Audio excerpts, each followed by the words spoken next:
میرا آج کا عنوان ہے اسلام نے سکھایا ہے جینے کا کرینہ۔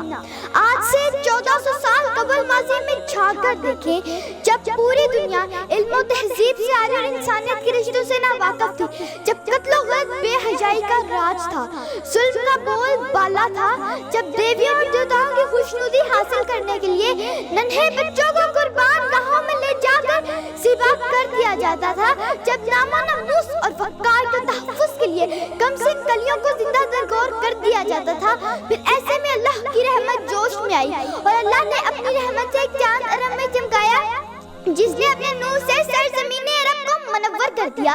جس کے آنے سے جہالت کا گھٹا ٹوپ اندھیرا ختم ہو گیا اور وہ لوگ، وہ معاشرے، وہ قبائل جو جہالت کے زیور پہنے تھے وہ با ادب، با تمیز اور با شعور بن گئے تھے، کیونکہ اسلام نے سکھایا ہے جینے کا سلیقہ۔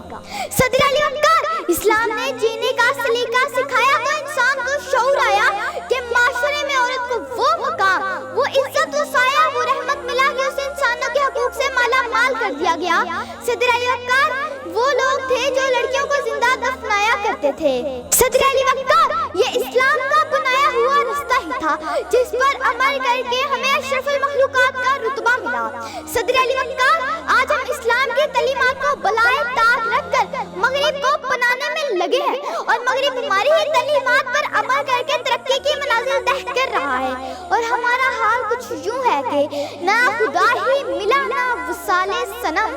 نہ ادھر کے رہے نہ ادھر کے رہے۔ آپ کی سماعتوں کا بہت بہت شکریہ، والسلام۔